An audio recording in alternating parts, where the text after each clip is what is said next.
மீண்டும் அனைவருக்கும் அன்பான வணக்கங்கள்.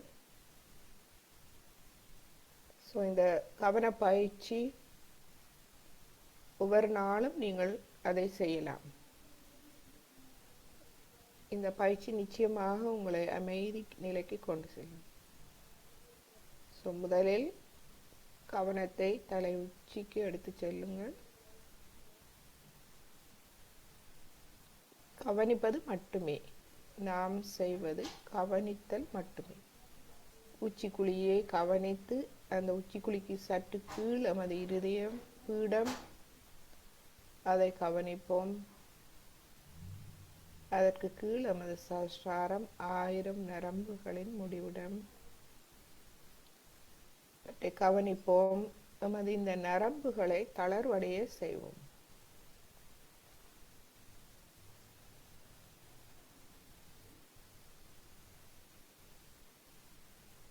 சிரமமின்றி நாம் உண்மை முழுமையாக இந்த எங்கும் நிறைந்திருக்கும் இந்த எம்மை சூழ உள்ள இந்த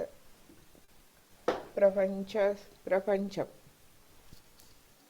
இதில் 5 பஞ்ச தத்துவங்கள் நிறைந்திருக்கின்றது. இந்த இயற்கை இருக்கின்றது. தெய்வீக சக்தி எங்கும் நிறைந்திருக்கின்றது. இதற்கு நம்மை சிரமமின்றி வெளிப்படுத்துவோம்.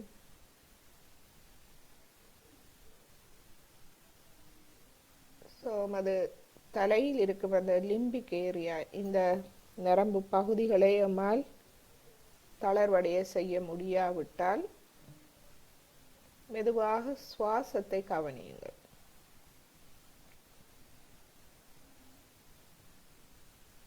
சுவாசத்தோடு தலை உச்சிக்குழியை தளர்வடைய செய்யுங்கள். நமது வலது கை விரல்களை இதில் சிறிது நேரம் வைக்கலாம்.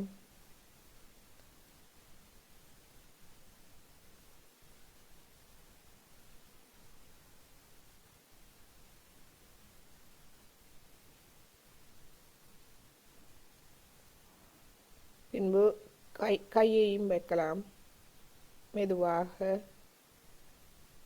உள்ளம் கை.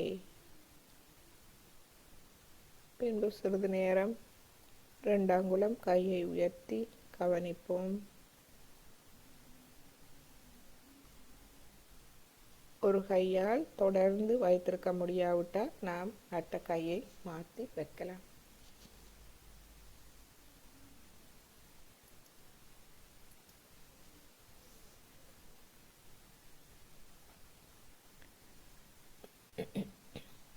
பின்பு இங்கு தலை உச்சி பகுதி தளர்வடைந்ததும் மெதுவாக கைகளை இருதய மட்டத்துக்கு கொண்டு வந்து நமது சுவாசமும் நமது கவனமும் இந்த சுழுமுனை நாடி வழியாக, நடு நாடி வழியாக, முழந்தண்டு வழியாக நமது முழந்தாண்ட அடிப்பாகம் வரை இந்த முழந்தாண்டு கவனத்தை அங்கு நமது சுவாசத்தோடு அமைதியடைய செய்வோம். சுழுமுனை நாடியை கவனிப்போம். அது ஒரு புல்லாங்குழல் போல் உள்ளுக்குள் ஒரு லேசாக ஒரு குழாய் போல் இருக்கின்றதா? கவனத்தை நாம் இந்த சுழுமுனை நாடி வழியாக கொண்டு செல்வோம்.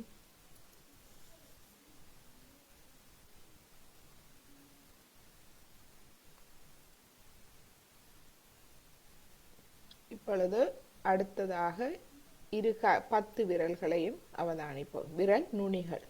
இந்த 10 விரல் நுனிகள் உள்ளம் கை, இது மூலாதார இருப்பிடம். இதுவே சக்கரங்கள் முடியும் இடம். நாம் போன வகுப்பில் பார்த்தோம். நமது கைகளிலும் சக்கரங்கள், நரம்புகள் வந்து முடிவடைகின்றது. அதே போல் நமது முள்ளந்தண்டில் சக்கரங்கள் இருக்கின்றது.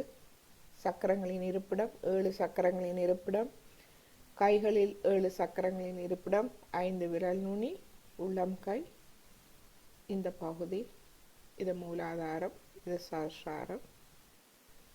ஸோ இந்த பகுதிகளை நாம் இரு கைகளிலும் கவனிப்போம். இந்த நரம்பு முடிவுகள் அது இந்த விஷூதி சக்கரம், தொண்டையில் இருக்கும் விஷூதி சக்கரங்களிலிருந்து வந்து இந்த கையில் முடிவடைகின்றது, நுனிகளில் இந்த பகுதிகளில் முடிவடைகின்றது. எனவே கை விரல் நுனிகளை அவதானித்து, உள்ளம் கை மூலாதார இருப்பிடத்தை அவதானித்து, அப்புறம் அந்த நரம்புகள் நமது விஷூதி சக்கரத்திலிருந்து வெளிப்படுகின்றது இந்த முள்ளந்தண்டு பகுதியில். எனவே விஷூதி சக்கரத்திலும் நாம் சிறிது கவனம் போடுவது, கவனத்தை வைப்பது மட்டுமே நமது வேலை. கவனத்தை வைத்து நம்மை சிறிது கவனிப்போம். இந்த எண்ணங்களை மன்னித்து விலகி செல்ல விட்டு விடுவோம்.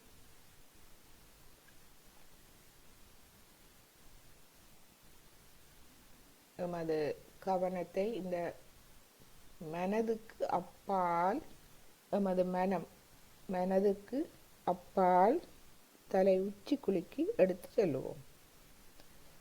கஷ்டமாக இருந்தால் கைகளை கொண்டு சென்று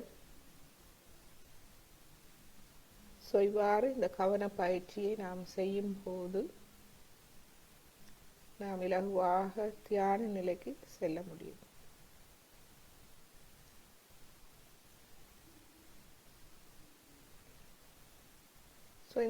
இந்த தியான நிலையில் நாம் குண்டலினி எழுப்பி கவசமிட்டுக் கொள்வோம். முதலாவது தடவை அனைவரும் முள்ளந்தண்டு வழியாக, இதுவும் நமது கவன பயிற்சியே. இப்பொழுது முள்ளந்தண்டு வழியாக நமது இடது கையை இப்படி நேரே கொண்டு போவோம், வலது கையை உள்ளிருந்து வழியாக சுற்றி சுற்றி கொண்டு செல்வோம். முள்ளந்தண்டு வழியாக மூலாதாரம். கவனத்தை உங்களுக்கு மூலாதாரத்தில் கொண்டு சென்று நிலை நிறுத்த முடியாவிட்டால் மூலாதாரத்தில் சிறிது நேரம் இவ்வாறு நீங்கள் சுத்தி கொண்டிருங்கள். அந்த கவனம் மூலாதாரத்தில் வரும் வரையும் அந்த முள்ளந்தண்டுக்கு முன் பக்கத்தில் வையுங்கள் மூலாதாரம். இரண்டாவது சுவாதிஸ்தானத்தில் சுத்துங்கள், சுவாதிஸ்தானம். இப்பொழுது நாபி, நமது தொப்புள் பகுதியில் நாபி. இது ஒரு பயிற்சி, எனவே நீங்கள் எந்த கவலையும் தேவையில்லை, எந்த எண்ணமும் வேண்டாம். அமைதியாக நாம் செய்வோம், அமைதியாக இந்த பயிற்சியை செய்வோம். பிறகு இருதயத்துக்கு முன்னால், நடு இருதயத்துக்கு முன்னால் உங்களை கைகளை வைத்து இவ்வாறு கொஞ்ச நேரம் சுத்துவோம். நமது கவனம் இருதயத்தில் நிலைப்படும் வரையும் நாம் செய்வோம். இருதயத்தில் நமது கவனம் நிலைப்பட்டதும் பிறகு மெதுவாக கொண்டு வந்து விஷூதி. விஷூதியில் சுத்துவதற்கு தலையை சற்று நாம் பின்னோக்கி திருப்புவோம். இதில் இந்த நேரம் நமது கவனத்தை மெதுவாக விஷூதி சக்கரத்துக்கு கொண்டு செல்வோம்.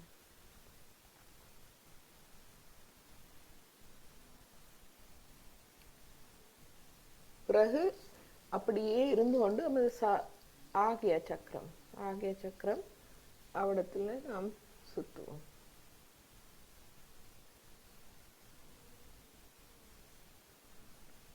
பிறகு நமது சஹஸ்ராரத்துக்கு நாம் நமது கையை ஏழுமான அளவு நாம் மேலே கொண்டு செல்வோம். ஏழுமான அளவு நீங்கள் மேலே கொண்டு சென்று இப்படி நீங்கள் அந்த சுத்துவதை நீங்கள் பார்க்கலாம். இந்த பயிற்சி நமது விஷூதி சக்கரத்துக்கும் இது உதவும். இப்படி தாண்டி போட்டு இதிலே ஒரு முடிச்சு. பின்பு கைகளை நன்றாக இந்த 10 விரல்களையும் ஆகாயத்தை நோக்கி வைத்து முழு கவனத்தோடு நமது கைகளை மீண்டும் திரும்ப கீழே கொண்டு வருவோம். இப்பொழுது இரண்டாவது தடவை நாம் செய்வோம். திரும்பவும் மூலாதாரம், சுவாதிஷ்டானம், நாபி, பவசாகரம்,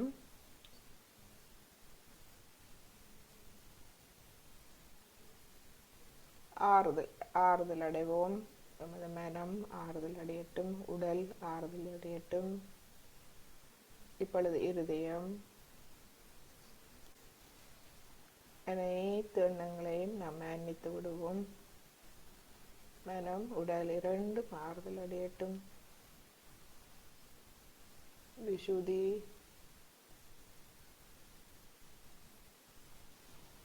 ஆக்யா,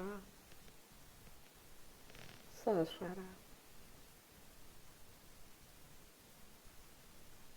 இப்பொழுது இரண்டாவது முடிச்சு. கைகளை மெதுவாக கீழே கொண்டு வருவோம். கீழே கொண்டு வரும் போது உங்களுடைய 10 விரலும் ஆகாயத்தை நோக்கி இருக்கட்டும். கவனியுங்கள், 10 விரலையும் கவனியுங்கள், ஆகாயத்தை நோக்கி வையுங்கள். மெதுவாக கீழே கொண்டு வாருங்கள். மூன்றாவது தடவை மூலாதாரம்,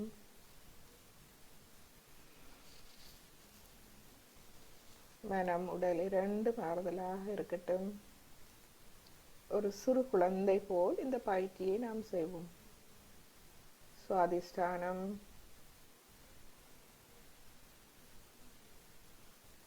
நாபி, பவசாகரம்,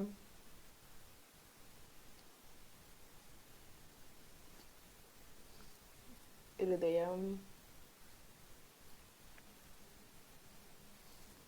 விசுதி,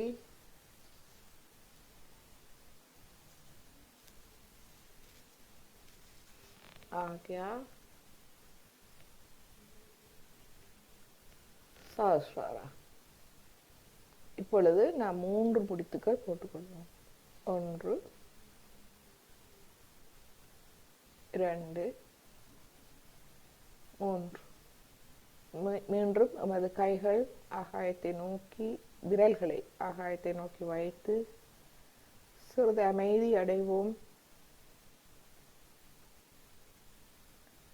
இந்நிலையில் எமது மனம், எமது இருதயம், எமது நாடி நரம்புகள் அனைத்தையும் இந்த எங்கும் நிறைந்திருக்கும் இந்த பிரபஞ்சம், இந்த தெய்வீக சக்தி, அதனுடைய அமைதி, அமைதியாக அந்த அன்பு சக்தி, அதற்கு வெளிப்படுத்துவோம். வெளிப்படுத்தி மெதுவாக கைகளை நாம் கீழே கொண்டு வருவோம். மெதுவாக நமது மடக்கி கொண்டு வருவோம். இப்பொழுது கவசம் எடுத்துக்கொள்வோம். கவசம் இந்த 7 சக்தி மையங்களின் நற்பண்புகள் எமது கவசமாகின்றது. எம்மை இந்த நற்பண்புகள் எமக்குள் மேலும் மேலும் விருத்தி அடையும் போது அவை எமக்குள் இருந்து நல்ல நேர்மறையான நுண்ணதிர்வுகளை எமக்குள் இருந்து வெளிப்படுத்தி ஒரு ஒளி வட்டம் போல் எம்மை சூழ எம்மை பாதுகாக்கின்றது. கவசம். மூலாதாரம், சுவாதிஷ்டானம், நாபி, பவசாகரம், பவசாகரம் குருஸ்தானம், இருதயம், ஆத்மா, விசுதி, ஆக்யா, சஹஸ்ரா. இப்பொழுது எமது இடது பக்கம் வலது பக்கம் ரெண்டையும் நாம் கூப்பும் போது உண்மையில் என்ன செய்கின்றோம் என்றால் எமது கையில் எமது இருதயத்தை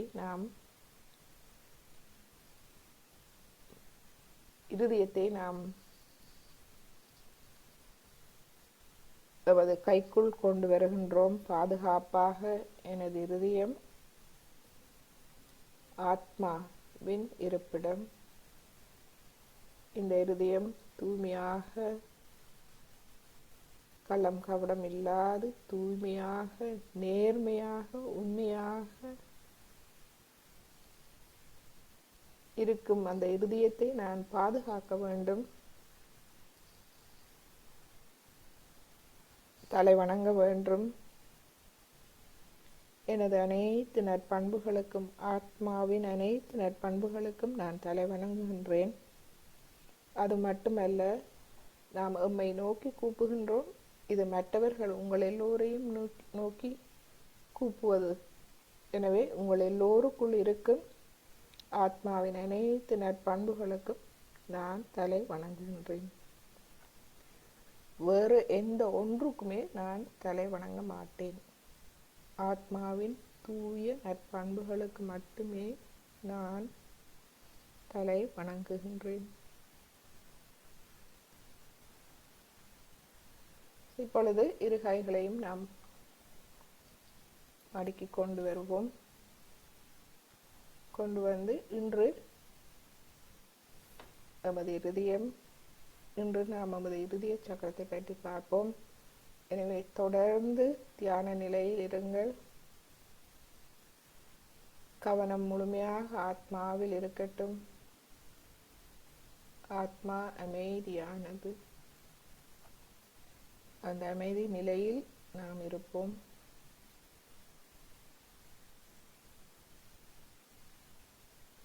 எனவே தொடர்ந்து தியான நிலையில் இருங்கள். சில விளக்கங்களை நாம் இந்த தியான நிலையில் இருந்து கொண்டு கேட்போம். இந்த விளக்கங்கள் அனைத்துமே நமக்கு பிரார்த்தனைகளாகவும் நமக்கு இந்த தியான நிலைக்கு உதவும்.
எம்மை ஒரு உன்னதமான ஆத்மா ஆளுமை நிறைந்த ஒருவராக மாற்றும் அனைத்து சக்தியும் நமக்குள் இருக்கின்றது.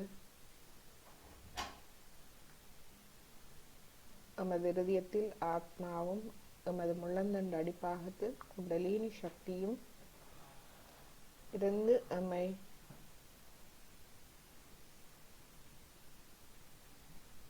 நமக்கு உதவுகின்றது. எமது மனதில் எந்த ஒரு எதிர்வினையும் இல்லாது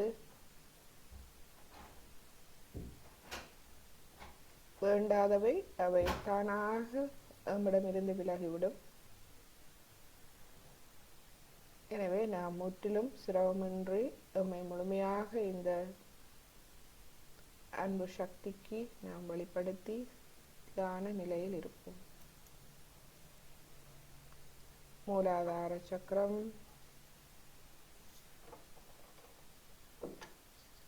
கள்ளம் கபடம் இல்லாத ஒரு குழந்தை உள்ளத்தை நமக்கு தருகின்றது. கள்ளம் கபடம் இல்லாத குழந்தை உள்ளம் மட்டுமல்ல, நேர்மையான அறிவு. பாரபட்சம் இல்லை. எனவே அங்கு மன தெளிவு வருகின்றது. பாரபட்சம் இருந்தாலே குழப்பம், மனதில் குழப்பம் வரும். பாரபட்சம் இல்லை, நேர்மையான அறிவு மனக்குழப்பத்துக்கு அதுவே தீர்வாகும். எப்பொழுதும் நேர்மையை, தூய்மையை தேர்ந்தெடுக்கும் போது அந்த அறிவு தெளிவாக மனதை தெளிவுபடுத்துகின்றது. எமது கவனத்தை மெதுவாக சுவாதிஸ்தானத்தில் வைப்போம், கவனிப்போம். எமது சுவாதிஸ்தானத்தை இப்பொழுது கவனிப்போம். சுவாதிஸ்தானம் எமக்குள் படைப்பாற்றல். இந்த படைப்பாற்றல் மீண்டும் எமது அழிவுகரமானவற்றை நாம் வெட்டி அகற்றும் போது ஒரு சிற்ப கலைஞன் போல் வேண்டாதவற்றை வெட்டி அகற்றுவது போல் நாமும் எமக்குள் உள்ள வேண்டாதவற்றை வெட்டி அகற்றும் போது எமது ஞானம், எமது அறிவு தூய்மை அடைகின்றது, எமது கவனம் தூய்மை அடைகின்றது. எமக்குள் இந்த அமைதியை கொண்டு வரும் ஞானம், எமக்குள் அமைதியை ஏற்படுத்தும் இந்த ஞானம் தெளிவடைந்து நாம் எமக்குள் அமைதியையும் மற்றவர்கள் எம்மை சூழ உள்ள அனைத்திலும் அமைதியை நாம் பரப்ப ஆரம்பிக்கின்றோம். இதுவே எமது சுவாதிஸ்தானத்தின் படைப்பாற்றல். வெளி உலக படைப்பாற்றல் மிக அதிகம், அவற்றை நாம் பார்த்தோம். நாபி சக்கரம், இந்த ஞானம், தெளிவான கவனம்,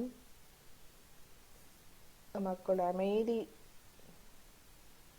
ஏற்படும் போது எமது உலக வாழ்வில் எமக்கு அமைதி ஏற்படுகின்றது. ஒரு மன நிறைவு, தெளிவு ஏற்பட ஆரம்பிக்கின்றது. தாராள மனம் கொண்டவர்களாக மாறுகின்றோம்.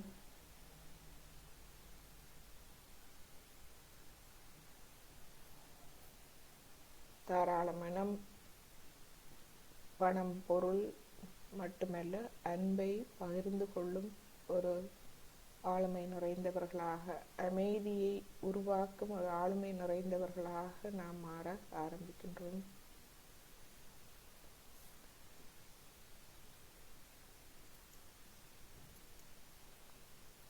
எனவே மெதுவாக எமது மனதில் எமது எண்ணங்கள், செயல்களில் நாம் உயர ஆரம்பிக்கின்றோம், உயர்நிலையை அடைய ஆரம்பிக்கின்றோம்.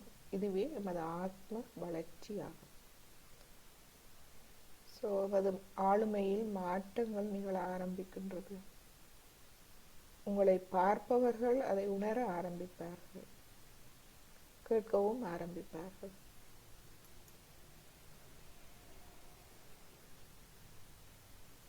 இந்நிலைக்கு நாம் உயரும் போது எமது பவசாகரத்தில் நாம் எம்மை நன்றாக அறிந்து, எம்மை நாமே சரி செய்து, எம்மை நாமே திருத்தி, எம்மை வழிநடத்தும் திறனும் அறிவையும் நாம் பெற்றுக்கொள்கின்றோம். நானே எனக்கு குருவாக வருகின்றேன். இந்த குரு நிலைக்கு உயர்த்தும் எமது ஒரு நல்ல குரு கிடைக்கும் போது எமது பவசாகரம் வளமடைகின்றது. ஒரு குருவை தேடி நாம் செல்கின்றோம். எமது அதிர்ஷ்டம் நன்றாக இருந்தால் நாம் நல்ல ஒரு குருவை பெற்றுக்கொள்கின்றோம். உடனடியாக மனத்தெளிவும் ஆறுதலும் அமைதியும் நமக்கு கிடைக்க ஆரம்பிக்கின்றது. அதுவே ஒரு நல்ல குருவின் அடையாளம்.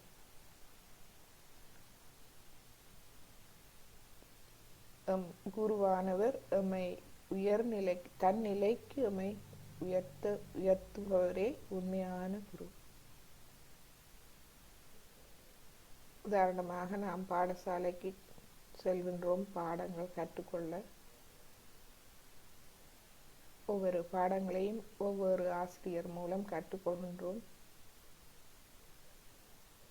அவர்கள் அதில் பாண்டித்யம், திறமை பெற்றவர்கள். அந்த திறமை முழுவதையும் மாணவனுக்கு கொடுக்கின்றார்கள். மாணவன் அந்த பாடங்களில் விசேட சித்தி பெற்று தேர்வு பெறுகின்றான்.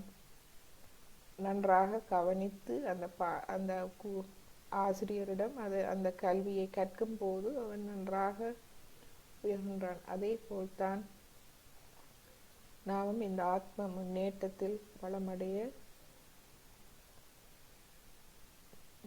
குருவினுடைய வழிகாட்டலை நாம் நேர்மையோடு தூய்மையாக நேர்மையாக நாம் பின்பற்றும் போது நாமும் அந்த குரு நிலைக்கு உயர்கின்றோம்.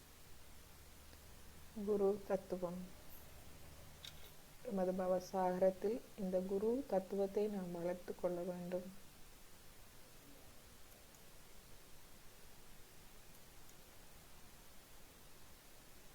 கடந்த வகுப்பில் எமது இந்த சக்கரங்களின் முடிவிடங்கள் எமது கைகளில் தலையில் பார்த்தோம்.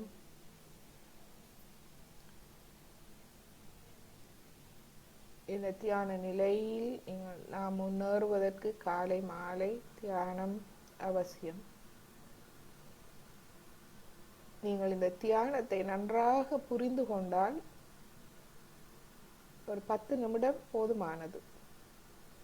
சரியாக நீங்கள் என்ன செய்ய வேண்டும் என்று புரிந்தீர்கள் என்றால் கவன பயிற்சியை செய்து உங்களை அமைதி நிலைக்கு கொண்டு வாருங்கள். அதுவே தியான நிலை.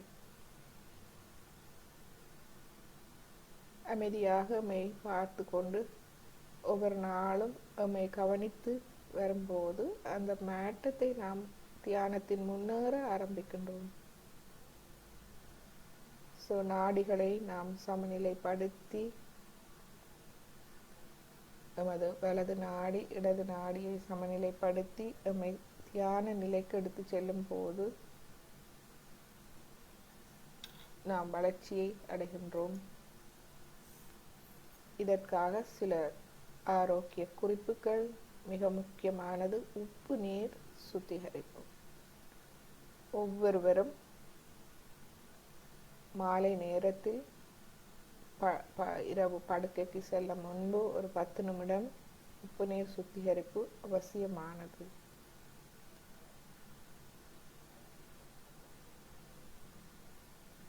இதில் பல நன்மைகளை நீங்கள் உணரலாம். மற்றும் உறுதிமொழிகள் பிரார்த்தனைகள் மூலம் நாம் எம்மை அணுக வேண்டும்.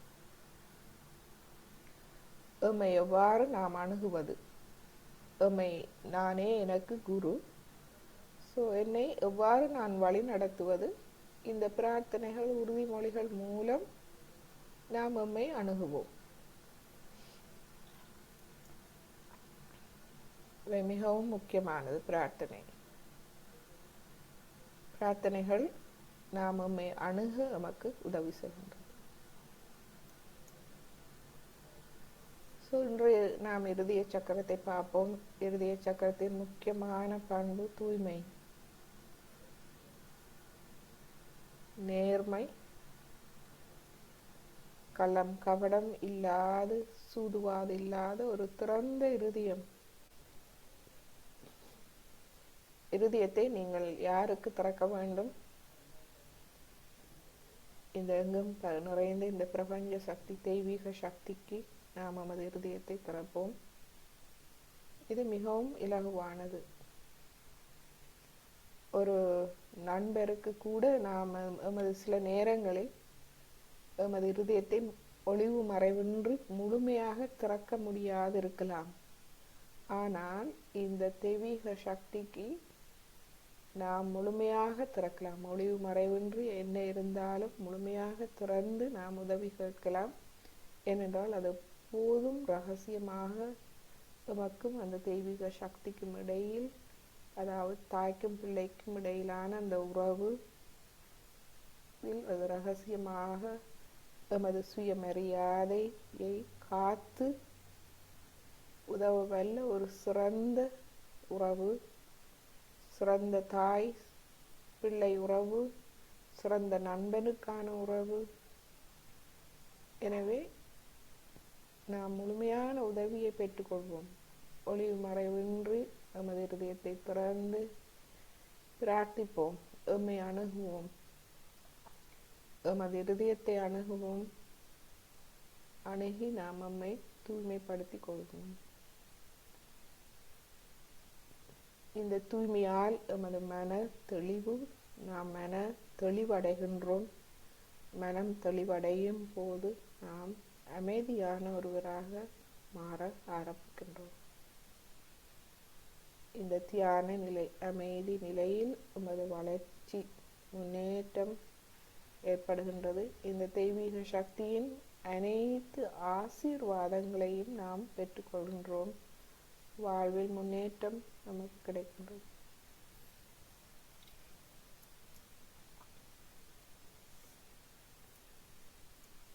அந்த பிரபஞ்சத்தின் ஆத்மா நமது இருதயத்தில் இருக்கின்றது.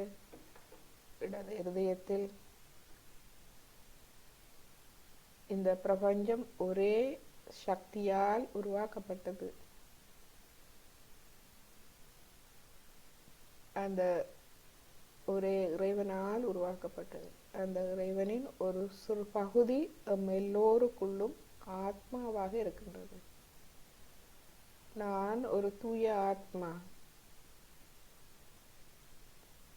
இந்த ஆத்மாவை அறிந்து கொள்வதன் மூலம் நாம் அந்த பிரபஞ்சத்தை அறிந்து கொள்ளலாம்.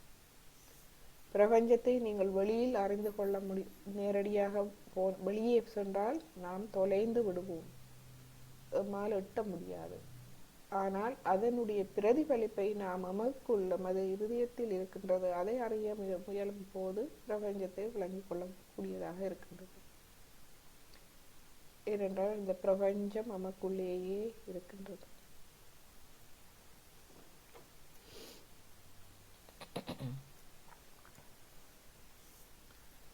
நமது குண்டலினி அன்னை நமது முள்ளந்தண்டின் அடிப்பாகத்தில் காலம் காலமாக எம்மோடு இருந்து வருகின்றார். எம்மை பற்றி அனைத்தையும் அறிந்தவர். நமது 7 சக்தி மையங்கள் மூலமாக நமக்குள் நற்பண்புகளை வெளிப்படுத்துகின்றார்.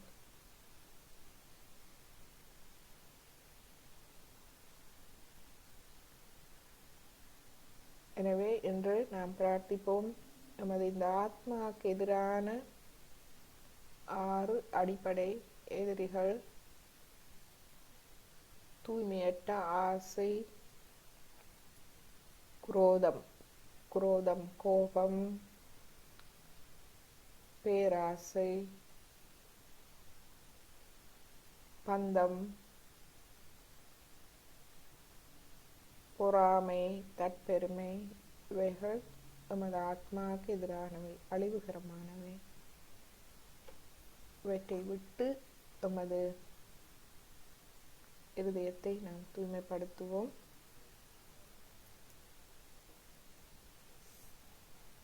நமது இருதயத்தில் ஆத்மா, இடது இருதயத்தில் ஆத்மா இருக்கின்றது. ஆதிசங்கராச்சாரியார் ஆத்மாவை சட்சிட் ஆனந்த ரூபம் என்று விவரிக்கின்றார். சத்தியம், அதாவது உண்மை, அதுவே நான் ஒரு தூய ஆத்மா என்பதே உண்மை, அதுவே சத்தியம், சத். சித்தம், நமது கவனம் தெளிவடைய ஆரம்பிக்கின்றது.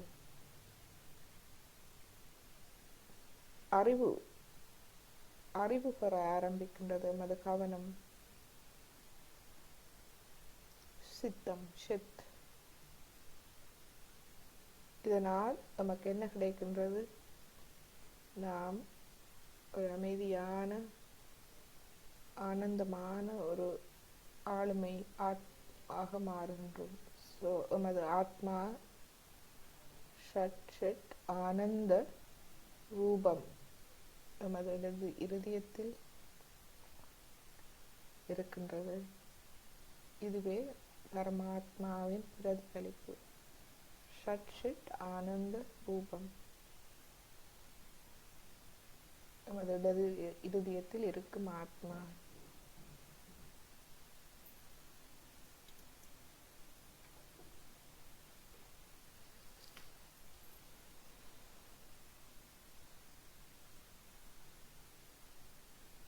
நமது இடது இருதயத்தில் நாம் சிறிது நேரம் தியானிப்போம். நமது வலது கையை இடது இருதயத்தில் வைப்போம்.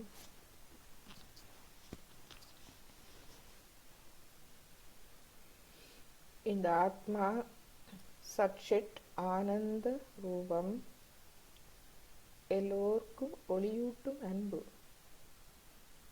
பரிவு.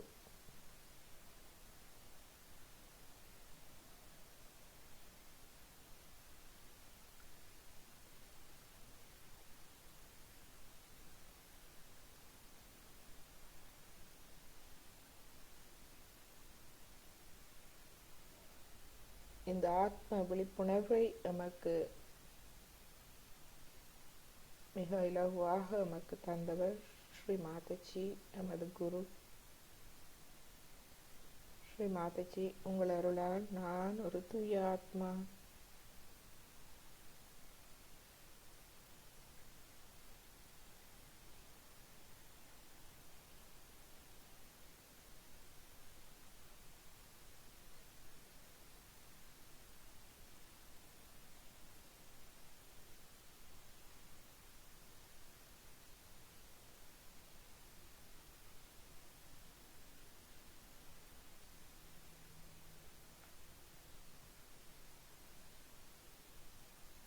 எமது தலை உச்சி குழியே ஆத்மாவின் இருப்பிடம்.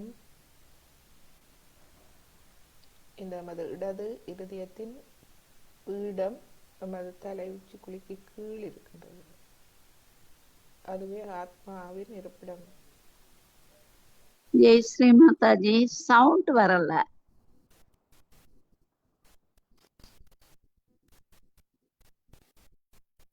எஸ் மாதாஜி. மற்றவர்களுக்கு என்ன மாதிரி இருக்கு? சவுண்ட் வருதம்மா? வருது, எங்களுக்கு தான் வருது. ஓகே, இப்ப சரி, இப்ப சரி. Okay okay okay. அப்ப எமது வலது கையை இடது இருதயத்தில் வைப்போம். இன்று நாம் இருதய சக்கரத்தை பற்றி பார்க்கின்றோம். எமது இடது இருதயம் சட்சிட் ஆனந்த ரூபம்.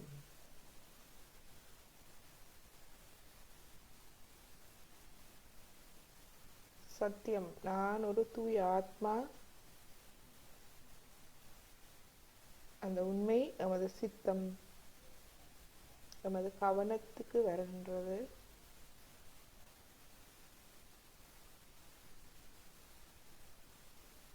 அது இடது இருதயத்தில் நான் சொல்லுவோம், ஸ்ரீ மாதாஜி, உங்கள் அருளால் நான் ஒரு தூய ஆத்மா.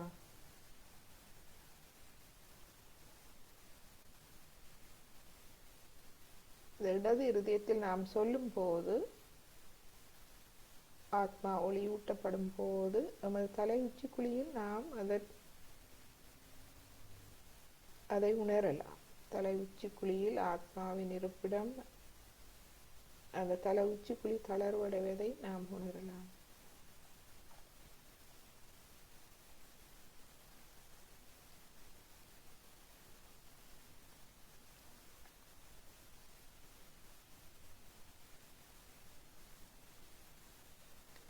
இப்பொழுது நமது வலது கையை மடக்கி கொண்டு வந்து இடது கையை நமது வலது இருதயத்தில் வைப்போம். இடது இருதயம் எல்லோருக்கும் ஒளியூட்டும் அன்பு. அது தாயினுடைய அன்பு. நமது இடது இருதயம். வலது இருதயம்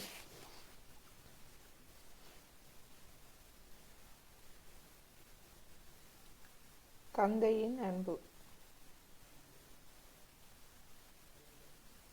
நமது வலது இருதயம் தந்தையின் அன்பு. ஒரு தந்தையின் அன்பு, கடமை உணர்வு, கருணை,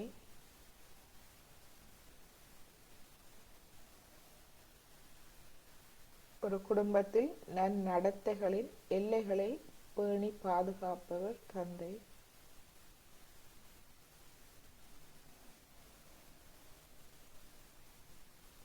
அதுவே எமது வலது இருதயம். வலது இருதயம் கடமை உணர்வு, கருணை, நன்னடத்தைகளின் எல்லைக்குள் வாழுதல். தர்மத்தின் எல்லைக்குள் வாழ்ந்து நமது கடமைகளை நாம் நிறைவேற்றுதல். நமது வலது இருதயம்.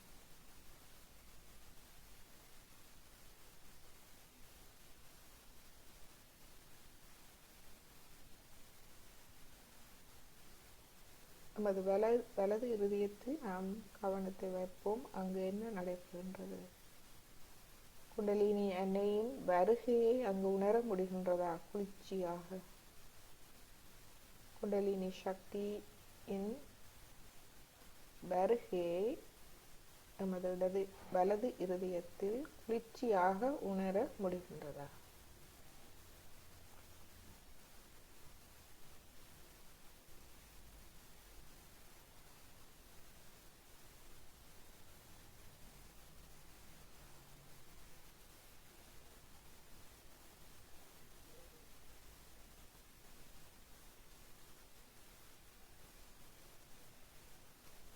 இப்பொழுது நமது வலது கையை நடு இருதயத்தில் வைப்போம். நமது சூட்சும சரீரத்தில், அதாவது பௌதீக உடலில் ஒரு இருதயம்தான் இருக்கின்றது. ஆனால் சூட்சும சரீரத்தில் 3 இருதயங்கள், இடது, வலது, நடு இருதயம். நமது நடு இருதயத்தில் நாம் நமது வலது கையை வைப்போம். நடு இருதயத்தில் கவனத்தை வைப்போம். நடு இருதயம் நமக்கு பாதுகாப்பை தரும் இடம். எவ்வாறு பாதுகாப்பு? உடல் ரீதியாக ஆன்டிபாடிஸ், அதாவது எமது இரத்தத்தில் புறப்பொருள் எதிரிகளை உற்பத்தி செய்து எம்மை நோய்களிலிருந்து, கிருமிகளிலிருந்து, புற பொருட்களிலிருந்து எம்மை பாதுகாக்கின்றது. சக்தி ரீதியாக எம்மை எதிர்மறை சக்திகளிலிருந்து எம்மை பாதுகாக்கின்றது. எவ்வாறு? நமக்கு தன் நம்பிக்கையை தருகின்றது. தன் நம்பிக்கை எமக்கு கிடைக்கின்றது. தெய்வீக நம்பிக்கை வருகின்றது. வரும்போது நாம் பாதுகாக்கப்படுகின்றோம். எதிர்மறை சக்திகளில் இருந்து பாதுகாக்கப்பட்டு தன் நம்பிக்கை, இறை நம்பிக்கை நமக்கு எமது வாழ்வில் நமக்கு ஒரு பாதுகாப்பை தருகின்றது. எதிர்மறை சக்திகளில் இருந்து பாதுகாப்பை தருகின்றது. எதிர்காலத்தை பற்றிய கவலைகள் மறைகின்றது. பயமின்மை, பயம் நம்மை விட்டு விலகுகின்றது. தன் நம்பிக்கை வருகின்றது. இதுவே எமது நடு இருதயம்.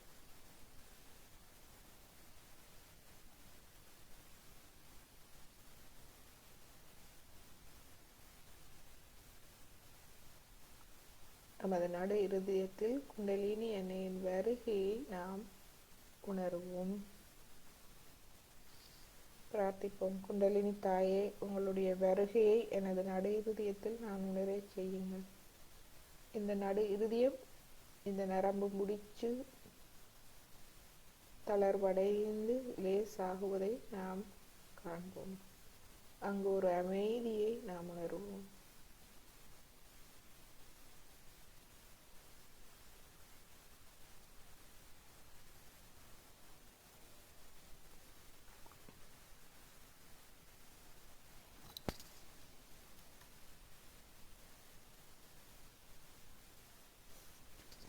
இந்த இருதயம் 12 இதழ்களை கொண்டது.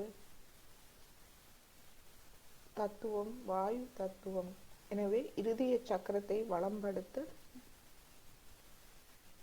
ஆழமான மூச்சு பயிற்சி நீங்கள் 2-3 தரம் நன்றாக ஆழமாக மூச்சை உள்ளிழுத்து இருதயத்தில் பிடித்து வைத்துக்கொண்டு ஒரு சிறிது நேரம் அமைதியாக இருந்து பின்பு நன்றாக வெளிவிடலாம். இது இந்த மூச்சு பயிற்சி இருதய சக்கரத்தை வளம்படுத்தும். ஏனென்றால் தத்துவம் வாயு தத்துவம். வாயு இருதயத்தை தூய்மைப்படுத்த நமக்கு உதவுகின்றது, சமநிலைப்படுத்த உதவுகின்றது.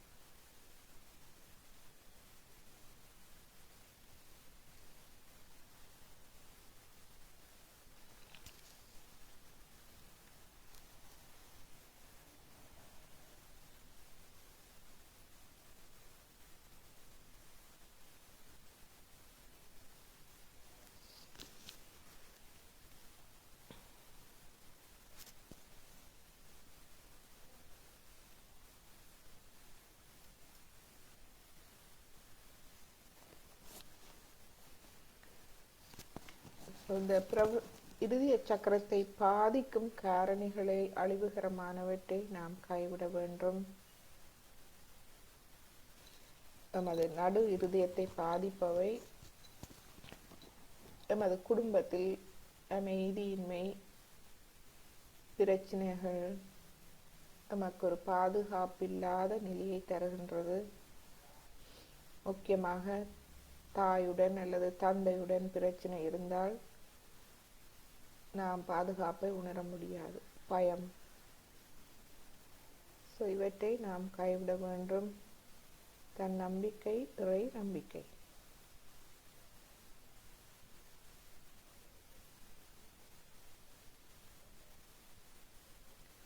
வேண்டாத மன உடல் தொழிற்பாடுகளை கைவிட்டு அமைதியை பேண வேண்டும். சமநிலை.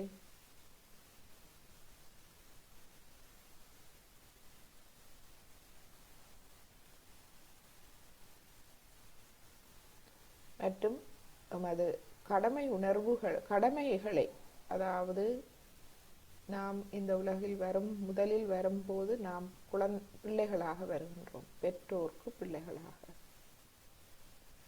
பின்பு வளர்ந்த பின்பு நாம் திருமணமான பின்பு கணவனாக அல்லது மனைவியாக கடமைகள் இருக்கின்றது. பிள்ளைகள் வரும்போது தாயாக அல்லது தந்தையாக நமக்கு கடமைகள் வருகின்றது. இது மட்டுமல்ல, நாம் இந்த உலகில் வாழ்வதற்கு வேலை அவசியம். வேலை செய்கின்றோம். வேலை தளங்களில் நமக்கு கடமைகள் இருக்கின்றது. அது மட்டுமல்ல, இந்த சமூகத்தில் நமக்கு கடமைகள் இருக்கின்றது.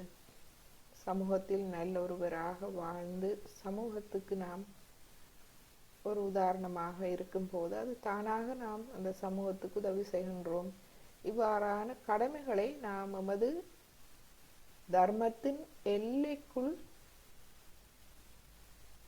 செய்து நமது வாழ்வை ஒரு நல்ல ஒரு வாழ்வாக நாம் மாற்ற வேண்டும்.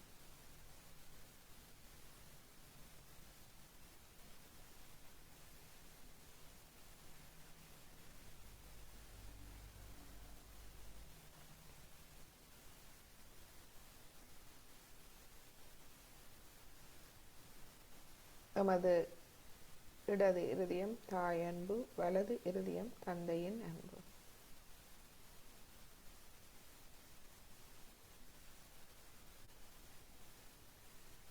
இடது இருதயம் சுயமரியாதை, தன்னம்பிக்கை.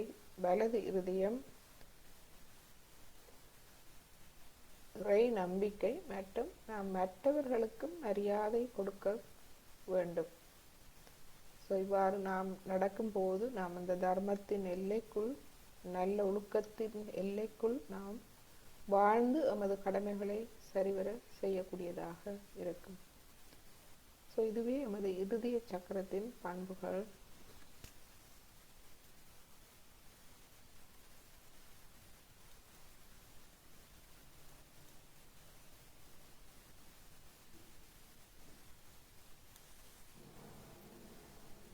இப்பொழுது இந்த தியான நிலையில் ஒரு சிறிது நேரம் நம்மை கவனிப்போம். நாம் இரு கைகளிலும் மற்றும் தலை உச்சியிலும் எண்ணத்தை உணர்கின்றோம். குளிர்ச்சியை உணர முடிகின்றதா?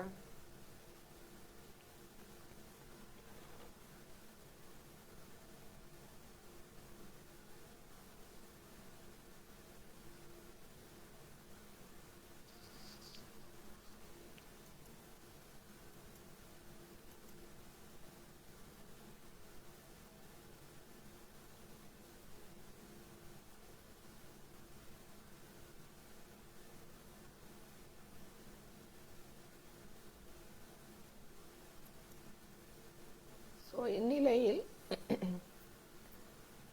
நீங்கள் உங்களுடைய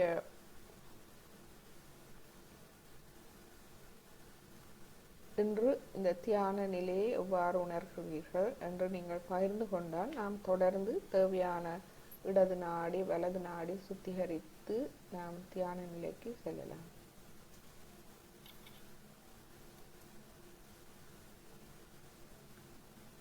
தயவு செய்து நமக்கு சொல்லுங்கள். ஸோ நாம் தொடர்ந்து தியான நிலைக்கு செல்லலாம்.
ஸோ இன்று நாம் சிறிது இடது நாடி வலது நாடியை சுத்திகரித்த பின்பு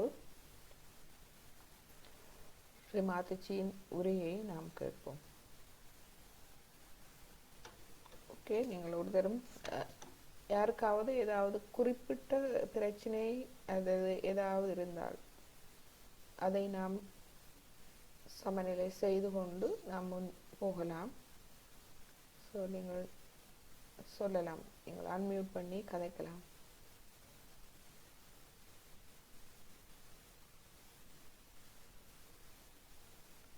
எல்லோரும் தியான நிலைக்கு செல்ல முடிகின்றதா? அந்த அமைதி நிலையில் இருக்கின்றீர்களா? அல்லது ஏதாவது ஒரு பிரச்சனை உங்களை தியான நிலைக்கு செல்ல முடியாது தடுக்கின்றதா?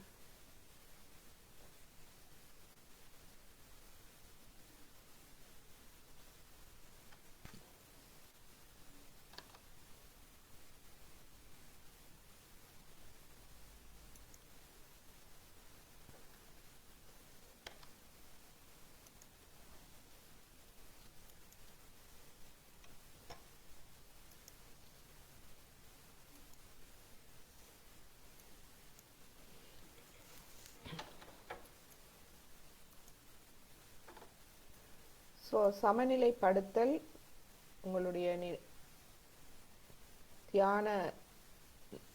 தியான நிலை எவ்வாறு இருக்கின்றது என்பதை பொறுத்து நீங்கள் செய்து கொள்ள வேண்டும்.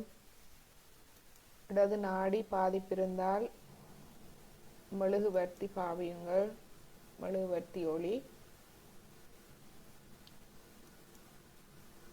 ஸோ இப்பொழுது நாம் இடது நாடியை சிறிது சமநிலை செய்வோம். அனைவருக்கும் உதவியாக இருக்கும். இடது கை மடியில், வலது கை பூமியில் வைப்போம். இதில் நாம் கேட்போம், குண்டலினி தாயே, எனது இடது நாடியை முழுமையாக தூய்மைப்படுத்தி தாருங்கள். கடந்த காலம் முடிந்த ஒன்று, அதனால் வரும் தாக்கங்கள், எனது ஆழ் மனதில் இருக்கும் அந்த கடந்த கால வாழ்வின் தாக்கங்கள், எனது பிழையான வாழ்க்கை, தவறான எண்ணங்கள் எதுவானாலும் அனைத்தையும் என்னிடமிருந்து பூமி தத்துவம் மூலமாக அகற்றி விடுங்கள்.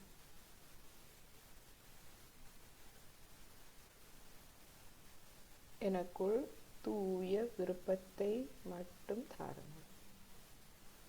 வேண்டாத விருப்பங்கள், அழிவுகரமானவை அனைத்தும் என்னிடமிருந்து எடுத்து விடுங்கள்.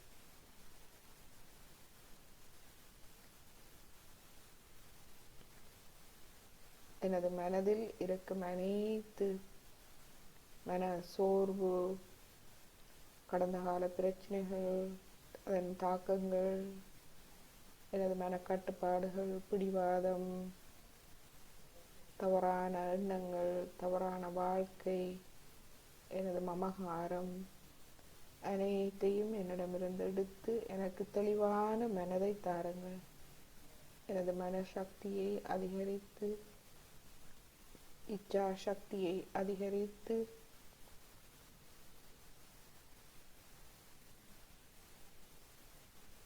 எனது இடது நாடியை சமநிலைப்படுத்தி தாருங்கள் தாயே.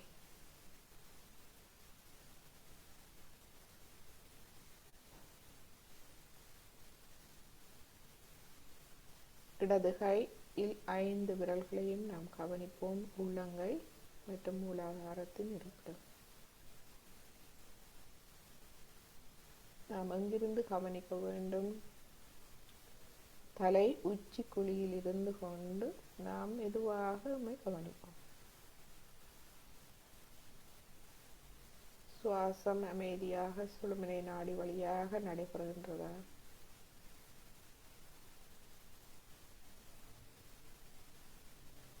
தலை உச்சிக்குழியில் குண்டலினி எண்ணெய் மெதுவாக வந்து அந்த உச்சிக்குழியை தளர்வடைய செய்து மெதுவாக வெளிவருகின்றாரா? குளிர்ந்த நுண்ணதிர்வுகளாக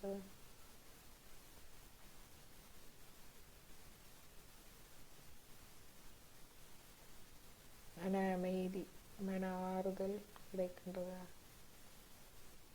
நாம் முற்றாக கடந்த காலத்தில் இருந்து விடுபடும் போது நமக்கு முதலில் கிடைப்பது மன ஆறுதல்.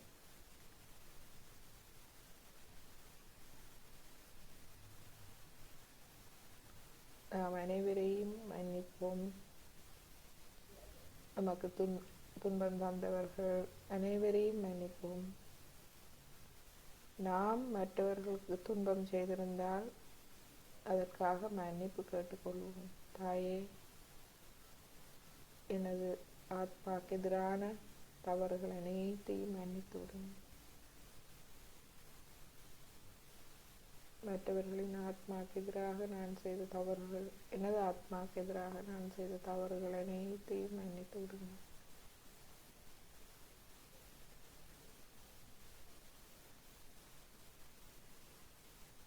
எனது கைகளால், கால்களால், மனதால், எண்ணங்களால், உடலால், கண்களால் பார்ப்பதால், காதுகளால் கேட்பதால் நான் செய்த தவறுகள், இனி செய்ய இருக்கும் தவறுகள் அனைத்தையும் மன்னித்து விடுங்கள் தாயே.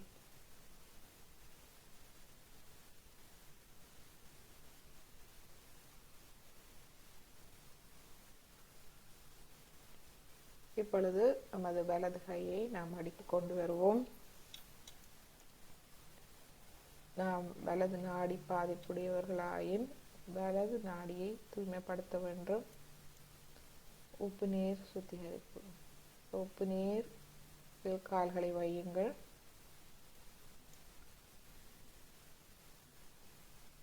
களைப்பு, உடல் வெப்பம் அதிகமாக இருந்தால் ஐஸ் பொதி தேவை கல்லீரலுக்கு.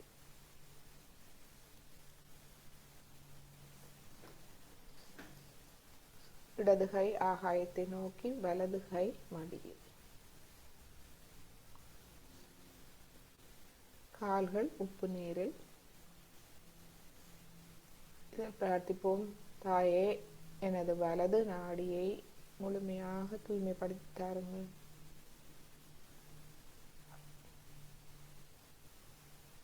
வலது நாடியில் எனது அதீத எண்ணங்கள், கடுமையான உடல் தொழிற்பாட்டால் ஏற்பட்ட களைப்பு, உடல் வெப்பம் அனைத்தையும் ஆகாய தத்துவம் மூலமாக அகற்றிவிடுங்கள். மற்றும் நீர் தத்துவம், உப்பு நீர் தத்துவம் மூலமாக எனது நாடிகளில் இருக்கும் எதிர்மறை சக்திகளை வெளியேற்றி எனக்கு மன ஆறுதலையும் உடல் ஆறுதலையும் தந்தருளுங்கள்.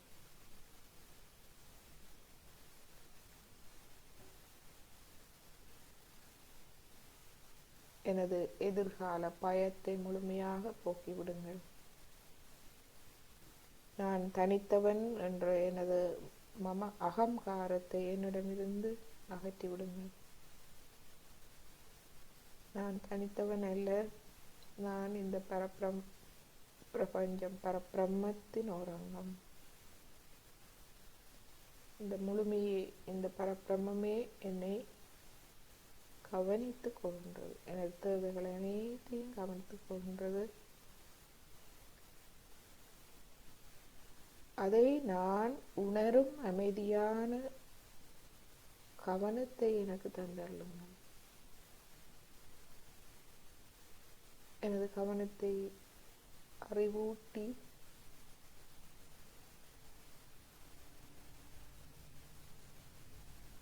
இந்த பரபிரம்மத்தின் ஒரு அங்கம் நான். இந்த பரபிரம்மம் என்னை கவனித்துக் கொள்கின்றது. அதை நான் எனது வாழ்வில் ஒவ்வொரு கணத்திலும், எனது வாழ்வில் நாளாந்தம், எனது வாழ்வில் இந்த பரபிரம்மம் என்னை கவனித்துக் கொள்கின்றது என்ற அந்த அனுபவத்தை நான் எனது வாழ்வில்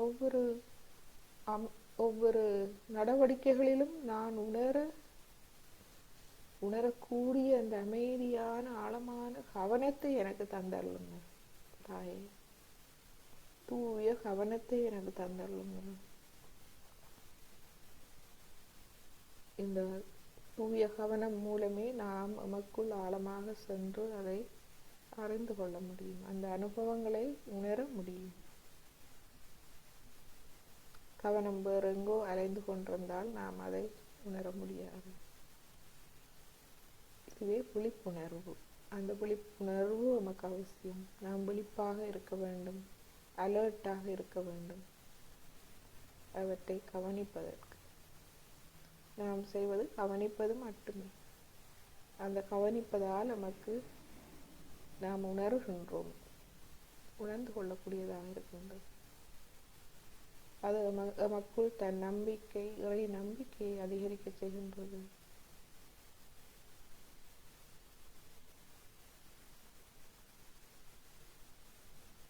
நமது வலது கையின் 5 விரல்களையும் கவனிப்போம். தலை உச்சி குழியில் இருந்து கொண்டு கவனிப்போம்.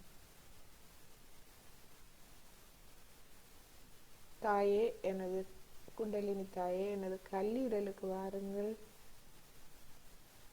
கல்லீரலில் நான் உங்களை உணரச் செய்யுங்கள். இப்பொழுது நமது இடது கையை எமது கல்லீரலில் வைப்போம். வலது பக்க மேல் வயிற்று பகுதி நமது கல்லீரல்.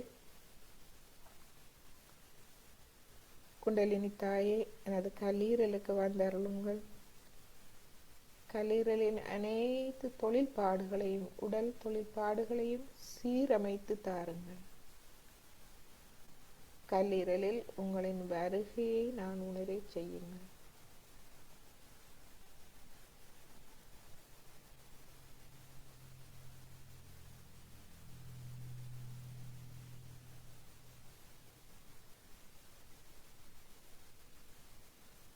கல்லீரலில் குளிர்ச்சியை உணர முடிகின்றதா? அங்கு ஒரு அமைதியை உணர முடிகின்றதா? கவனத்தில் ஒரு அமைதியை உணர முடிகின்றதா?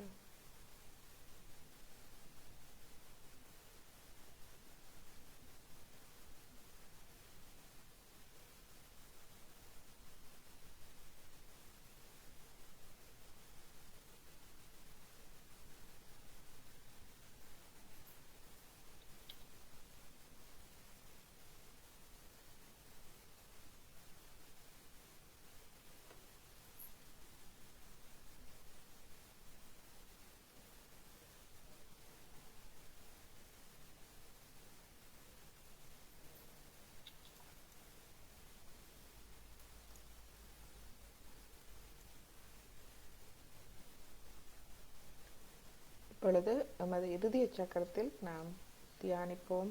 என்று நமது இருதய சக்கரத்தை பற்றி நாம் பார்த்தோம். இருதய சக்கரத்தில் தியானிப்போம்.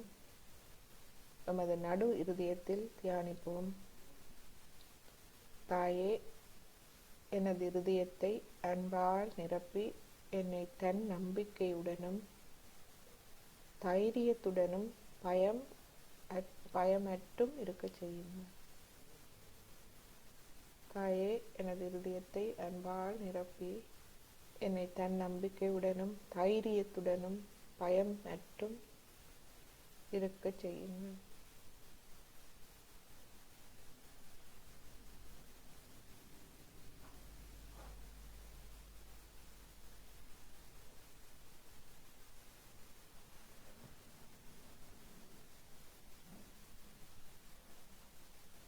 நமது வலது கையை இடது இருதயத்தில் வைப்போம்.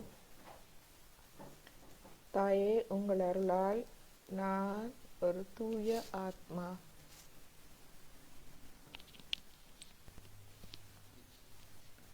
எனது ஆத்மாக்கு எதிராக தவறுகள் ஏதும் செய்திருந்தால் என்னை மன்னித்து விடுங்கள்.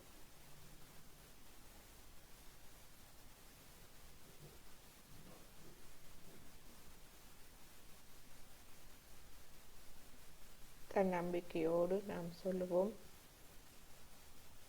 தாய் அன்பு. எமது இடது இருதயம் தாய் அன்பு. தாயே, உங்கள் அருளால் நான் தாயாரின் அன்பை பிரதிபலிக்கும் ஒரு கருவியாக இருக்கின்றேன்.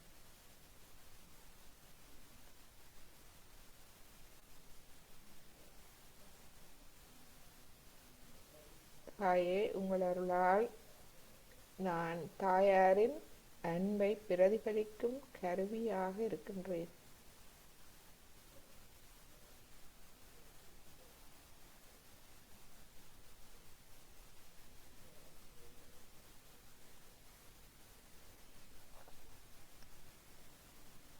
இப்பொழுது நமது வலது கையை மடக்கி கொண்டு வந்து இடது கையை வலது இருதயத்தில் வைப்போம். இந்த தெய்வீக சக்தியில் நம்பிக்கையோடு சொல்லுவோம்.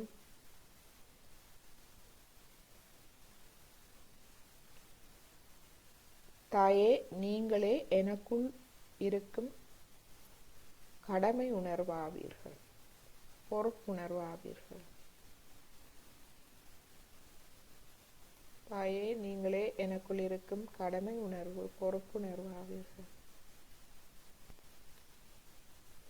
நீங்களே நன்னடத்தையின் எல்லையாகவும் தர்மத்தின் எல்லையாகவும் இருந்து என்னை பாதுகாப்பவர் தாங்களே. தாயே, நீங்களே அன்புள்ள தந்தையின் வெகுமதியாகவும் இருக்கின்றீர்கள். தந்தையின் அன்பு, இறை சக்தியே, தெய்வீக சக்தியே தந்தையின் அன்பாக இருக்கின்றது.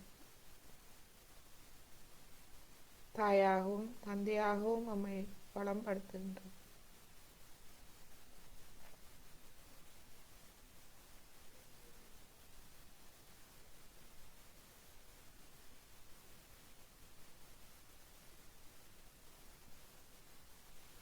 இப்பொழுது இரு கைகளையும் அடுக்கி கொண்டு வருவோம்.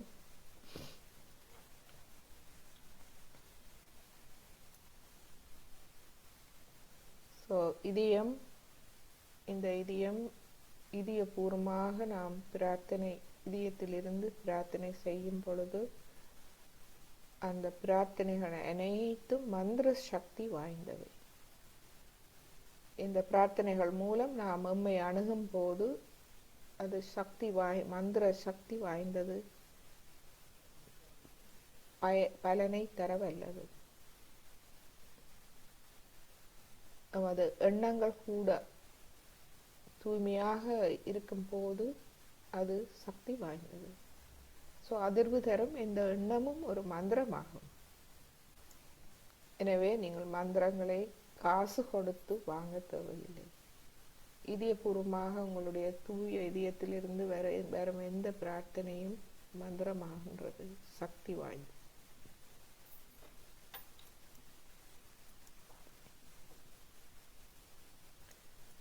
இன்று நாம் எமது இருதயத்தில் சில பிரார்த்தனைகளை சொல்லுவோம். ஒரு 2 நிமிட பிரார்த்தனைகள். எமது வலது கையை மீண்டும் எமது இடது இருதயத்தில் வைப்போம். ஆத்மாவின் இருப்பிடம், தாயின் அன்பு, அங்கு நாம் பிரார்த்திப்போம். எமது இருதயத்தில் தாயிடமிருந்து நாம் கேட்போம். தாயே, எனக்கு வலிமையை தாருங்கள், வலிமை. நான் உண்மையாக இருக்க எனக்கு பலத்தை தாருங்கள். நான் என்னை ஏமாற்ற மாட்டேன். என்னை எதிர்கொள்ளும் வலிமையை எனக்கு தாருங்கள்.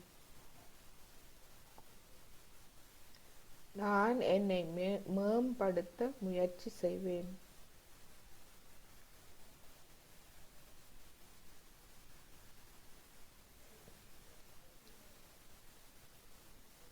நான் அறியாதவனாக இருந்ததால் பிழைகள் செய்தேன். என்னை மன்னித்தருளுங்கள். என்ன செய்வது என்று எனக்கு தெரியவில்லை. நான் தவறுகள் செய்திருக்கின்றேன். எனவே என்னை மன்னித்தருளுங்கள்.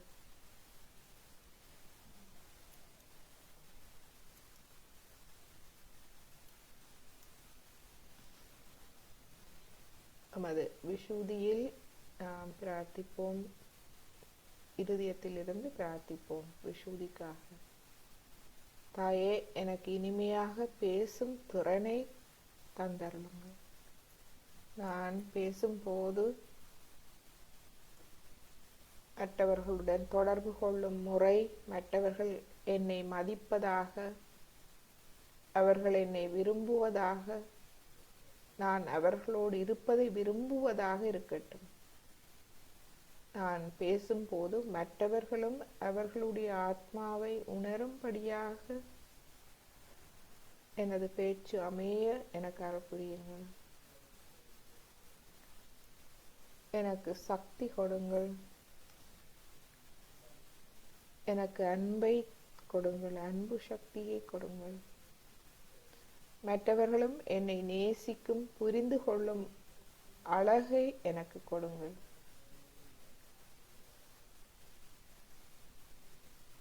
எனது பாதுகாப்பற்ற உணர்வை அகற்றி ஆத்மாவின் பாதுகாப்பை தாருங்கள்.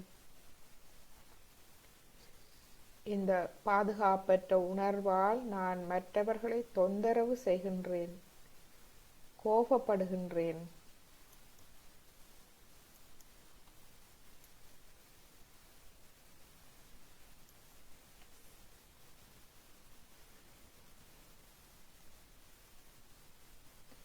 எனது சுயமரியாதை, எனது சொந்த கௌரவத்தை எனக்கு உணர்த்துங்கள்.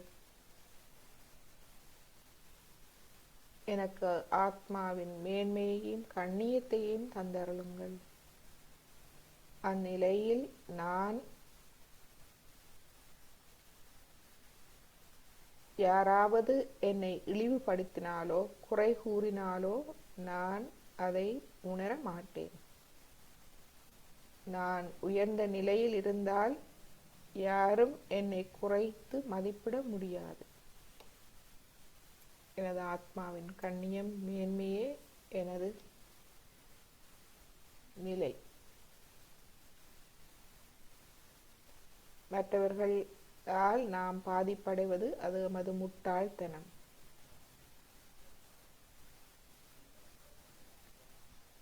என்னிடமிருந்து முழுமையான சந்தேகங்களை என்னிடமிருந்து முழுமையாக அகற்றிவிடுங்கள் தாயே. இந்த சந்தேகங்களே நான் என்னை குறைத்து மதிப்பிட காரணமாகின்றது. எனக்கு சாட்சி நிலையை கொடுங்கள். அதாவது மனதில் எதிர்வினை புரியாத பொறுமையான அமைதி நிலையை எனக்கு தாருங்கள். சாட்சி பாவ நிலையை தாருங்கள். எனக்கு திருப்தி, மனநிறைவை தாருங்கள். என்னிடம் இருப்பதை கொண்டு திருப்தியை உணர்வேனாக. முடுக்க போறீங்களே சாப்பாட்டுக்கு முட்டையை பிடிச்சு போட்டு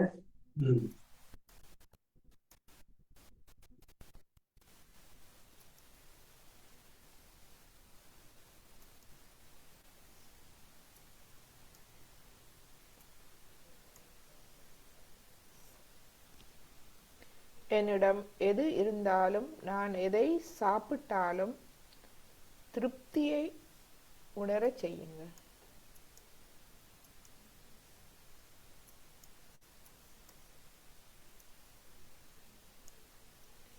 என் கவனத்தை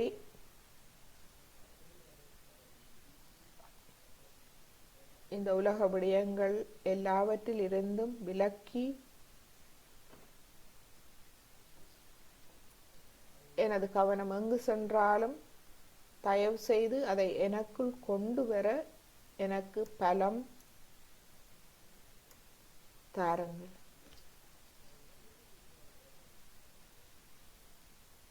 என்னை தூண்டும், என் கவனத்தை பறிக்கும், என் எண்ணங்களை பறிக்கும் விஷயங்களை எவ்வாறு தவிர்ப்பது என்று எனக்கு கற்றுக் கொடுங்கள். இந்த உலக மேடையில் நடைபெறும் அனைத்து நாடகத்தையும், முழு நாடகத்தையும் நான் சாட்சி பாவமாக பார்க்கும் நிலையே எனக்கு தாருங்கள். அவை எதிலும் நான் பற்றில்லாது சாட்சி பாவமாக பார்க்கும் நிலையை தாருங்கள். ஒரு தாமரை சேற்றில் விழுந்து முளைத்து அவற்றில் ஒட்டாது பற்றில்லாது மேல் நோக்கி வளர்ந்து சூரியனை நோக்கி வளர்கின்றது, தூய்மையோடு இருக்கின்றது, பற்றற்ற நிலையில் இருந்து சிறப்படைகின்றது. தானும் சிறப்பாக வளர்ந்து அந்த சேற்று குளத்தை தனது இலைகளால் மூடி மறைத்து அழகு சேர்க்கின்றது. தாமரை மலரும் போது மனம் வீசுகின்றது.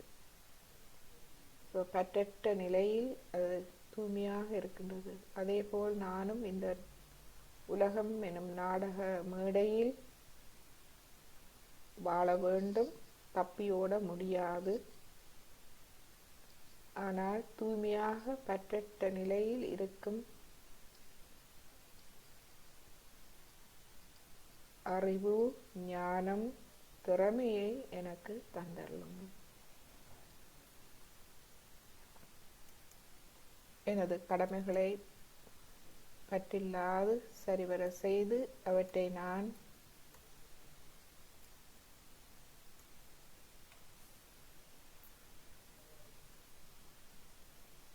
அந்த தூய்மையை நான்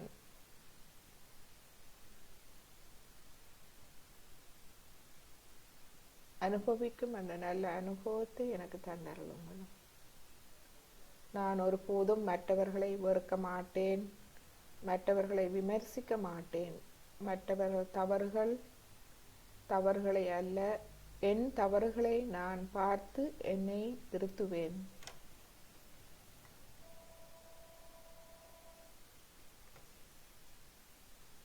மக்கள் ஏன் என்னுடன் மகிழ்ச்சியாக இல்லை என்று பார்க்கும் திறனை தாருங்கள். மிகவும் இனிமையான பேச்சு, இனிமையான தன்மையை கொண்டிருக்க எனக்கு பலம் கொடுங்கள். எனது நடை, உடை, பாவனை, எனது வாழ்வு அனைத்தும் அன்பையும் அமைதியையும் அறிவையும் வெளிப்படுத்துவதாக அமைய எனக்கு அருள் புரியுங்கள்.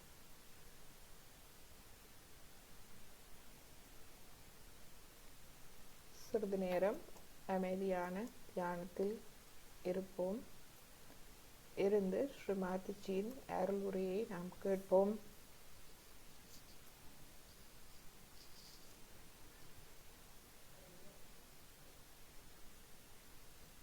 இந்த பிரார்த்தனைகள் அமைதி நிலைக்கு கொண்டு செல்லும். ஆத்மாவின் அமைதியை நாம் உணரும் நிலைக்கு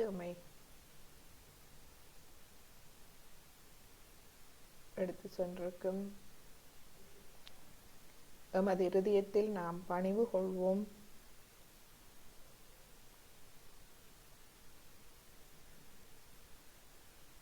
எமது ஆத்மாவின் அனைத்து நற்பண்புகளுக்கும் நாம் தலை வணங்குவோம்.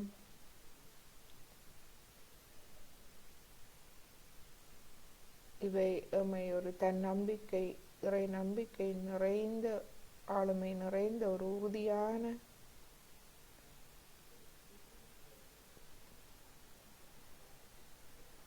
ஒரு நபராக எம்மை மாற்றும்.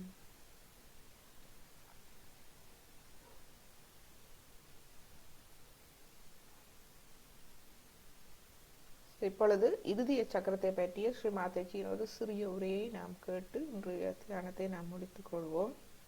மேலும் அன்னையின் அருளுரைகளை கேட்கும்போது கவனமாக கேளுங்கள். உங்கள் மனதை தொடும் விடயங்களை நீங்கள் குறித்து வைத்துக் கொள்ளலாம்.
Now then we have another center on top which we call as the heart center. It is in the center. Now in the sternum bone, behind the sternum bone, this center is there, and thymus produces the antibodies in your sternum bone. These antibodies later on fight your diseases. When you are about 12 years of age, they go into the whole body and waiting there for a signal from your sternum bone. That means supposing you see something, you get frightened. This bone starts pulsating. When it pulsates, the antibodies know there's some emergency and they get prepared for it. Now this is such a normal thing to happen to people, but insecurities can be of the worst type. And when these insecurities develop, people can develop all kinds of diseases of the lungs, especially the women develop what you call as the breast cancer. Mostly these women are insecure. Maybe their husbands are not good, or they feel that the husband may leave them alone or something like that. There are certain insecurities that are built in. They might be quite frightening personalities. I've seen most of the air hostesses have this center heart catching because they're afraid they may miss the plane, or I don't know, they have to be on the job and run and do. Mostly these time-bound jobs cause you the trouble here of the center heart. And this center heart is very important because for women especially, they have to be secured. If their motherhood is challenged, then they are even worse. And this is how one has to understand a woman should be very much respected. If she is your wife, she is your child, or anything, she has to be respected and given all the security. It's the woman who makes the society, it's the woman who creates the children, it's the woman who looks after the children. So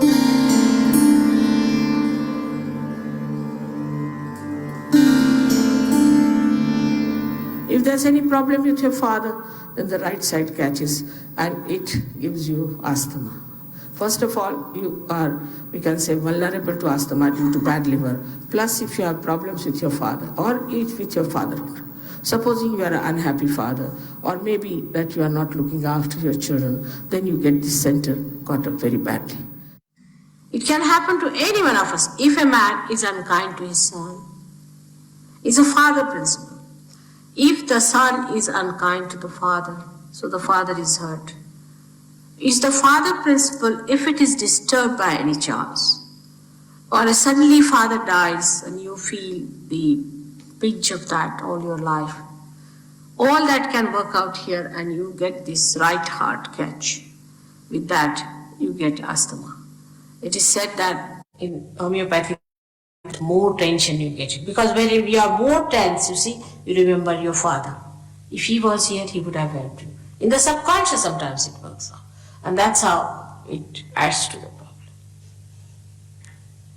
It is so simple to work out that you'll be amazed that if you have to just raise the principle of father in a person like that, who might be a dejected father, who might be a cruel father, who might be a son who has lost the father, can be anything.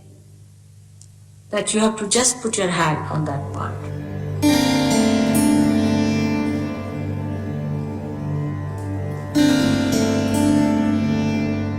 Left hand side of this is the essence of motherhood. If in your childhood your mother had played a role which has given you fear or kind of a frightening experience, then this center goes out. We say the left heart is catching. Sometimes if you are a bad mother also it might catch.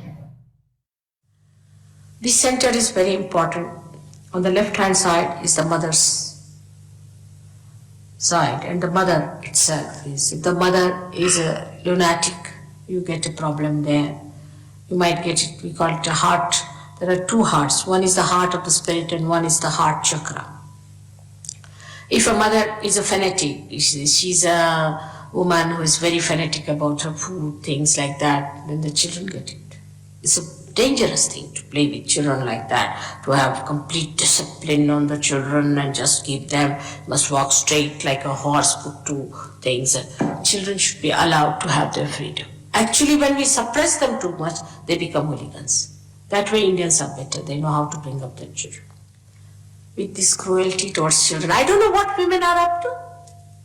Where are they going to take their figures and their beauties and everything in front of God? Such cruelty exists, such self-centeredness. Then with all this, the children develop this trouble and they have palpitations. They have very weak hearts. Or when the children are not nice to the mother, they also get it. So mother and father are very important factors in Sahaja Yoga, and you have to understand that if your parents have been unkind to you, you must forgive them. Just forget about them because they have given you birth. You should be thankful and just forget about them. That's the best way to get over the problem of left and right heart.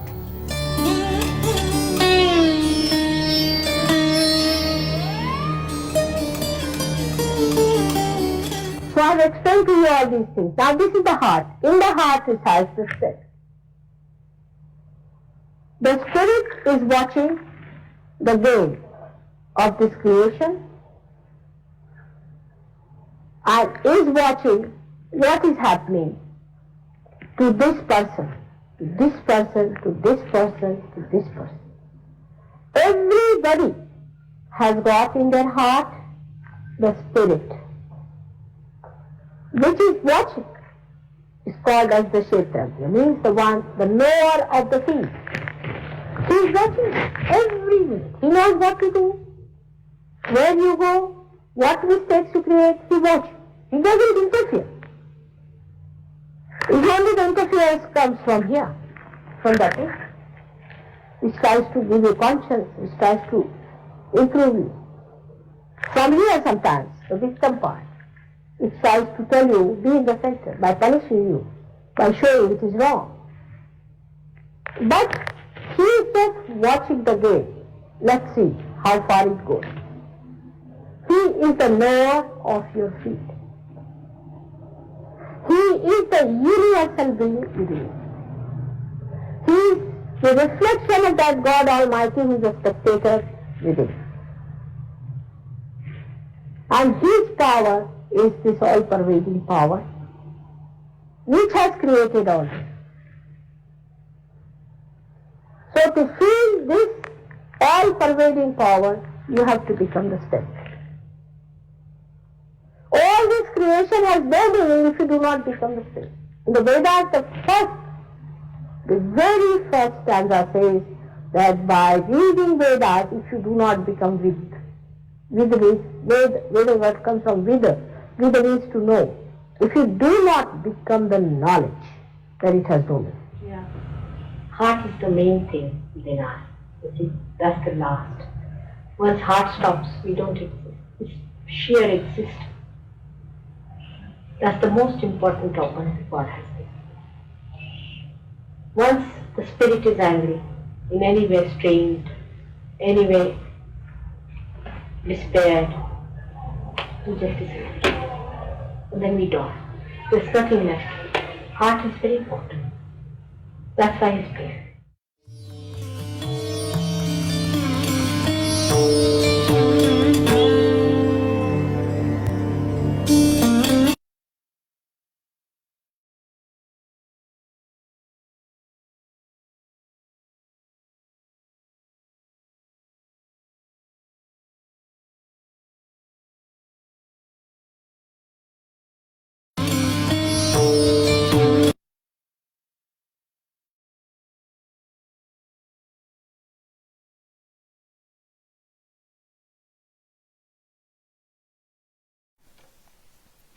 இப்பொழுது மீண்டும் நாம் குண்டலினி எண்ணெயை எழுப்பி கவசம் விட்டு இன்றைய தியானத்தை நாம் முடித்துக் கொள்வோம்.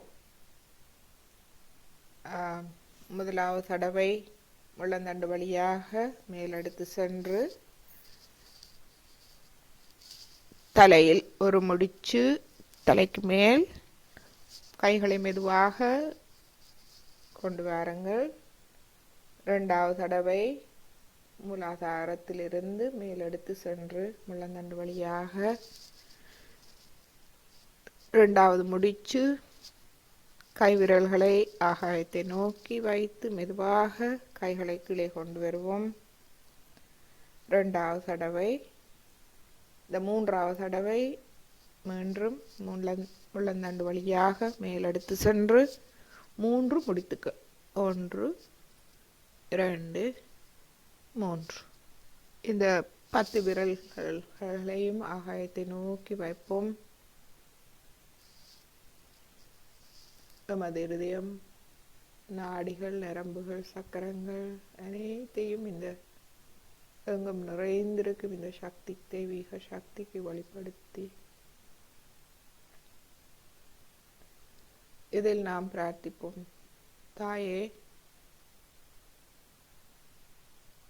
இந்த அன்பு சக்தி அனைவருக்கும் பரவட்டும், அனைவருக்கும் நல்லதை செய்யட்டும், அனைவரின் ஆத்மாவையும் வெளிப்படைய செய்யட்டும்.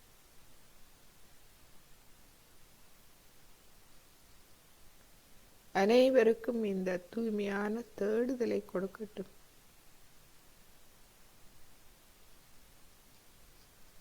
மெதுவாக கைகளை நாம் கீழே கொண்டு வருவோம். கவசம் எடுத்துக்கொள்வோம். மூலாதாரம்,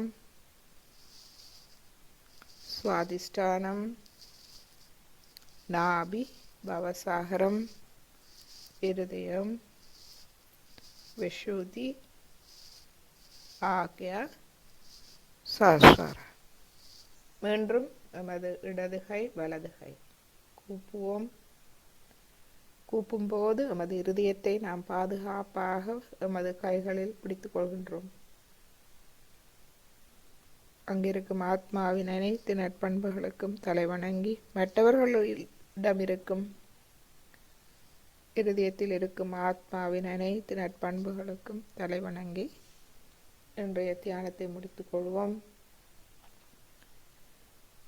இறுதியாக, ஆனால் மிகவும் முக்கியமான ஒன்று, எமது இருதயத்தில் எமது குரு ஸ்ரீ மாதாஜி அவர்களுக்கு நாம் எமது பணிவான நன்றிகளை, இதயபூர்வமான அனந்த கோடி நன்றிகளை தெரிவித்துக் கொள்வோம். தாயே, ஒரு அன்பு தாயாக, அன்பு தெய்வீக குருவாக இருந்து எம்மை வழிநடத்தி செல்வதற்கு எமது இதயபூர்வமான நன்றிகள் தாயே.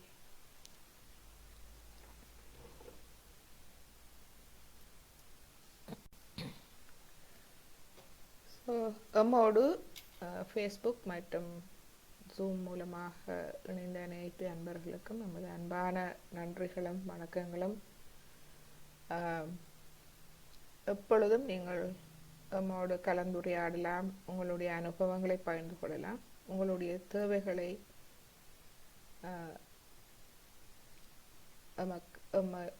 எம்மிடம் நீங்கள் கேட்கலாம். இப்பொழுது நான் ஒளிபரப்பை நிப்பாட்டுகின்றேன்.